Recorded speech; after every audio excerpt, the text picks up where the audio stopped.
Bismillahirrahmanirrahim. Assalamualaikum warahmatullahi wabarakatuh.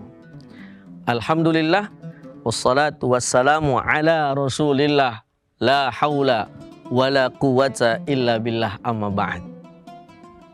Tribuners yang dirahmati oleh Allah subhanahu wa ta'ala.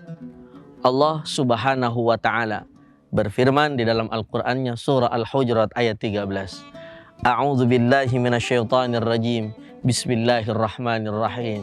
Ya ayyuhan nas, inna khalaqnakum min dzakari wa untha wa ja'alnakum syu'uban wa qabaila lita'arafu.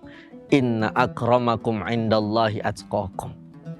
Ayat ini memberikan satu pelajaran buat kita bahwasannya sesungguhnya Allah subhanahu wa ta'ala menciptakan manusia ke muka bumi ini tentu saja dengan perbedaan yang sangat luar biasa. Apalagi kita hidup di Indonesia, ada yang lahirnya di Jakarta, ada yang lahirnya di Jawa, ada yang lahirnya di Sumatera, bahkan ada yang lahirnya di Papua. Ini adalah satu anugerah dari Allah subhanahu wa ta'ala yang harus kita syukuri. Justru ini adalah perbedaan yang memang harus kita jadikan kebersamaan. Bayangkan Indonesia ini bangsa yang hebat. Bahasa antara Jawa Barat dengan Jawa Tengah berbeda. Jawa Timur dengan Sumatera tentu saja berbeda. Papua dengan Lampung berbeda. Papua, Medan dengan Jakarta tentu saja berbeda. Ini adalah satu tanda membuktikan bahwasannya Allah subhanahu wa ta'ala ingin mengajarkan kepada kita, meskipun berbeda, namun wajib kita sebagai manusia untuk saling mengenal dengan yang lainnya. Apakah boleh seorang yang tinggal di Jawa Barat berkenalan dengan orang yang di Jawa Tengah? Tentu saja wajib bin kudu. Kenapa? Karena terbentuknya tali silaturahmi, terbentuknya persaudaraan, terbentuknya persatuan tidak lain tidak bukan karena kita semuanya saling mengenal di antara yang lainnya. Bayangkan ketika misalkan hidup sama semua. Misalkan di dunia ini, jangankan di dunia terlalu luas, di Indonesia misalkan semuanya Jawa, semuanya Sumatera, nggak ada yang Lampung, nggak ada yang Palembang, maka niscaya kita tidak akan menikmati yang namanya indahnya kebersamaan dan perbedaan. Maka para salafun saleh memberikan kita satu pelajaran bahwasannya al-ikhtilaf baina ummati rahmah. Perbedaan di antara umat Nabi Muhammad SAW adalah sebuah rahmat kasih sayang. Justru dengan berbeda-beda harusnya kita terus menjalin tali silaturahmi serta kasih sayang di antara kita. Apalagi di Indonesia, agama banyak. Ada Islam, ada Kristen, ada Hindu, ada Buddha, ada Konghucu. Tentu saja hidup di bangsa Indonesia kita harus saling sayang menyayangi di antara kita.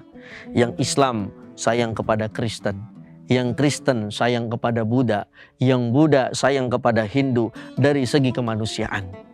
Namun di dalam segi akidah tentu saja kita menganut yang namanya lakum dinukum waliyadin. Kepercayaanku adalah kepercayaanku, kepercayaanmu adalah kepercayaanmu, sehingga tidak akan ada percampuran akidah di antara kita semuanya. Namun sesuai dengan sabda Nabi Muhammad SAW, kita diperintahkan untuk sayang kepada siapapun sebelum nanti Allah sayang kepada kita semuanya. Maka dari itu bulan suci Ramadan kita jadikan bulan tarahum, bulan kasih sayang, bulan yang membangkitkan bagaimana meskipun berbeda tapi kasih sayang tetap ada di antara kita. Bayangkan hidup di Indonesia indah. Kita rasakan yang berpuasa umat Islam, tapi yang memberi menyiapkan bukan orang Islam. Misalkan juga yang Ramadan orang Islam, yang puasa orang Islam, tapi kebahagiaan gembiranya bukan hanya orang Islam. Saya yakin yang berdagang ketika misalkan kita ingin buka puasa, bukan hanya orang Islam, ada di luar Islam yang ikut berdagang untuk meramaikan daripada bulan suci Ramadan. Ini adalah satu tanda bahwasannya kita hidup mampu berbeda namun tetap bersama.